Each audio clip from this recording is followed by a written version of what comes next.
Bonjour et bienvenue dans la communauté des audacieuses. On revient aujourd'hui sur notre 10e défi qui était acheter un bouquin de développement personnel à lire durant l'été.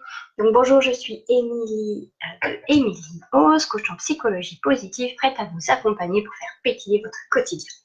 Donc le défi était de s'acheter un livre et de le lire pendant l'été. Donc la semaine dernière, je vous ai communiqué le nom du livre que j'avais décidé d'acheter, qui était Celle qui a dit fuck. J'aimais bien l'idée, hein, comme on a travaillé pas mal autour de sortir de la perfection et puis dire bonjour à notre imperfection.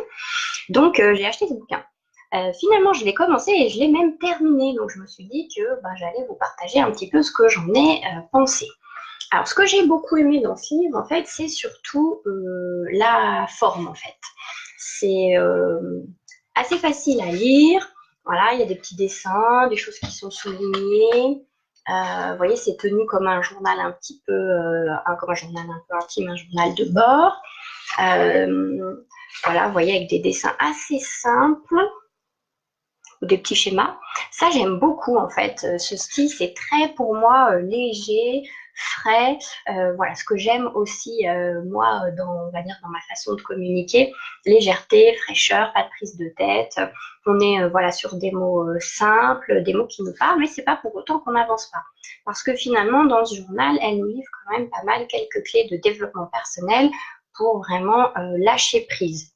Donc, il y a pas mal de références aussi à des études en psychologie positive, hein, exactement la page que je vous montrais d'ailleurs, avec le fameux, je vais mettre ici encore mieux, le fameux gâteau du bonheur, hein, où on sait que 50% de notre capacité à être heureux est génétique, 10% concerne les événements extérieurs, et ces fameux 40% qui ne dépendraient que de nous et sur lesquels on essaye de travailler. Voilà, donc des choses comme ça de psychologie positive, des choses un petit peu plus classiques. Mais on va dire qu'elle parle de son parcours et sur comment en fait elle a essayé tout au long de son année à lâcher prise. Donc voilà, à dire fuck finalement. Donc j'ai beaucoup aimé ce principe-là, le journal d'une imparfaite qui décide d'en finir avec les prises de tête. Voilà, après au niveau de l'écriture, pareil, c'est quand même assez léger. Ça m'a fait penser un peu à Ma deuxième vie commence, je ne sais jamais exactement le titre là, mais il y a un peu cette notion de donner des outils de développement personnel et en même temps c'est romancé. Donc des fois, c'est quand même un petit peu, un petit peu lourd, quoi, parce qu'on va arriver l'outil, etc. Mais j'ai fini avec plus de facilité celui-ci que l'autre. Donc voilà, il y a des choses quand même qui résonnent pas mal à nous. Il y a des outils concrets, je pense, à appliquer. Mais voilà, c'est pas un roman où il y a du suspense affolant, etc. quoi. Voilà, c'est léger, ça se veut léger, ça veut donner des clés, ça le fait, ça veut donner un petit peu de théorie, ça le fait aussi, ça tient sa parole, avec une façon, on va dire, nouvelle d'aborder les choses, je trouve vraiment, voilà, avec ces dessins qui vont arriver, ces outils qui vont être partagés comme ça au milieu du roman, et moi c'est ça que j'ai beaucoup aimé.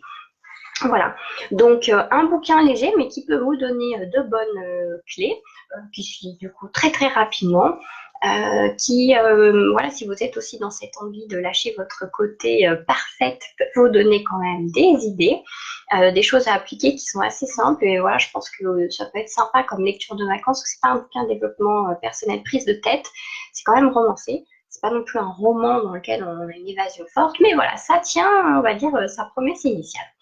Donc j'étais très contente de lire et je suis surtout en fait hyper contente de pouvoir vous proposer aussi à la rentrée des ateliers sur ce thème, hein, vraiment être parfaitement imparfaite et être super ok avec ça. Donc on va dire ce sera sûrement des ateliers que j'animerai avec Émilie Barré qui elle touche à la créativité. Et puis hier, vous verrez, je vous mettrai une photo tout à l'heure, j'ai travaillé aussi avec ma collègue Delphine qui est sophrologue sur les samedis Pepsi, donc là où on vous proposera des ateliers mais en psychologie positive et sophrologie. Voilà, donc il y aura encore, je crois, 2 défis avant les vacances. Le prochain, je vous avais dit, j'ai un petit peu triché parce que c'est l'anniversaire de mon chaton et on me disait qu'il fallait organiser une surprise. Et en ce moment, j'ai plein envie d'organiser pas mal de surprises, donc voilà. Je vous retrouverai la semaine prochaine pour partager tout ça. Je vous embrasse bien fort, profitez bien de ce bel été et à la semaine prochaine.